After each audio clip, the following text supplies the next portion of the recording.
Good afternoon. It is Barbara, the East Coast Dragon Lady, coming to you on Tuesday with my fifth video blog. I had some new information come through. Literally, I just had to ask. I've not heard anything for the last few days. What do I need to know? So I was immediately taken back to the Vatican.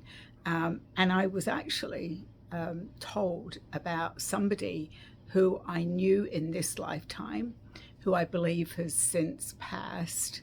I've not heard from her for many years, and she was a few years older than me. She was a very devout Catholic, and we were good friends for many years. She was not able to have children, and when my kids came along, it always gets a little bit more hectic, but we were friends for a very long time. She was a practicing Catholic in England, and her name was Margaret. And I was immediately given the name Sister Margaret, and that they said, you know her. And I immediately saw her as another nun with me in this 50-year period that I am being shown. And that she was, again, sister of so they were reminding me that I was a nun, and my name was Sister Rose, and that I work closely with Sister Margaret, which makes a lot of sense to me. This is the Order of the White Rose. So one of the questions that came up for me, and I think came up when I was doing some work, was that we were dragon keepers, and that we healed and cared for the dragons. Now, to me, dragon keeper sounds like, I was the one that kept them, but I was actually taking care of them. But we would work with them when we were doing healing practices, was what I was shown. And then my question was, what to drag, because they showed me taking armfuls of fruit and vegetables to feed the dragons.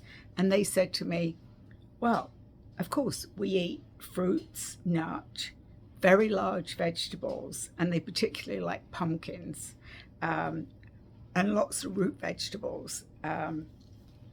So these, again, are dragons that were not out there slaying and killing and doing all that stuff. These were dragons that for many years were kept under the Vatican. So today, I was told that I need to explore more of the grounds of the Vatican with Sister Margaret and the White Vatican dragons. They said, go and look at graves and go to the catacombs. Now, when I looked up catacombs with the Vatican, it said that they were beneath St. Peter's Basilica, and it's the necropolis. And there are tombs, mausoleums, and remnants of early Christian and pagan burial practices. The tomb of St. Peter is there, who was the first pope. The remains of the Emperor Constantine's temple is there.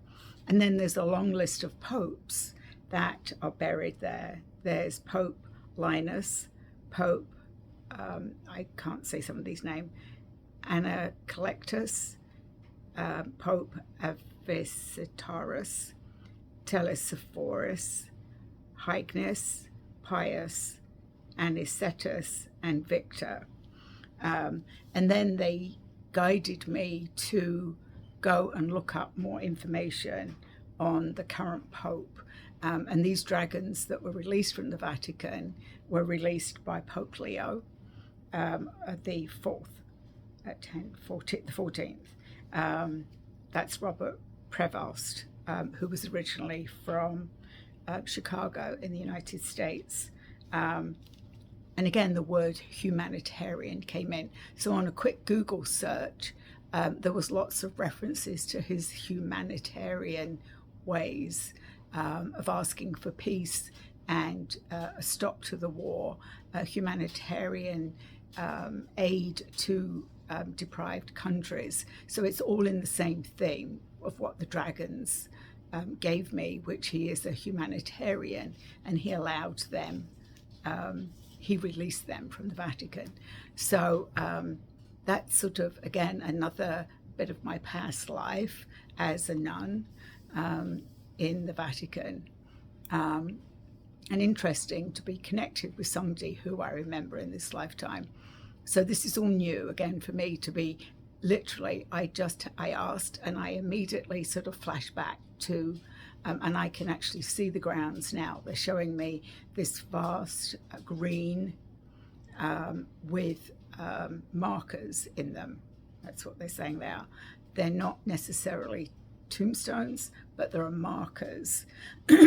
And this is something they want me to go on a journey with Sister Margaret and the white dragons to look at these markers and bring that information back. So we're another step in. And as I said, they have reminded me that doing this work can be very draining, and they want me to do it in very small bites. So, you know, I'm usually coming on here for 5 or 6 minutes to talk about it, making note of it.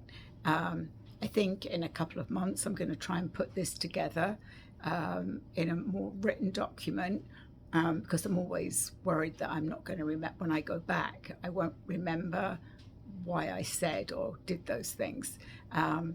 But very interesting. And I've got a really scratchy throat, so I won't talk for too long. It's probably, I don't know, whatever's going on right now. But I'll be back with more information once I get it. I was thinking I wouldn't get that till the weekend, but here we are on Tuesday and I've got more information. So as I get the information, I'll come back on.